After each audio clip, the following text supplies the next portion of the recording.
The location of the elements on the periodic table show us the total number of valence electrons as well as the electrons needed, which is 32 and 40 respectively.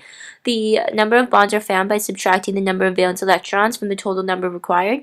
Then the number of lone pairs are found by doubling the number of bonds, which becomes 8, and subtracting the number from the 32 valence electrons and dividing that by 2.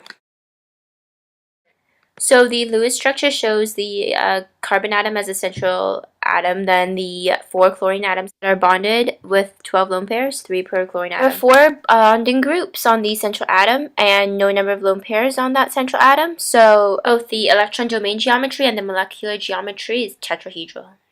By looking at the electronegativity values, we see that carbon is 2.5 and chlorine is 3, and the difference in electronegativity is 0.5, therefore it's polar.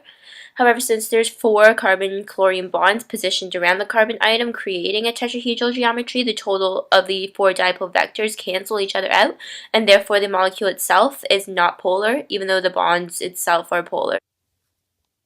So if we recall that the delta En between carbon and chlorine bonds is about 0.6, meaning that this is a nonpolar bond. And also we recall the tetrahedral geometry. Through vector analysis, we determined that there's no net dipole movement because all of the bonds balance each other out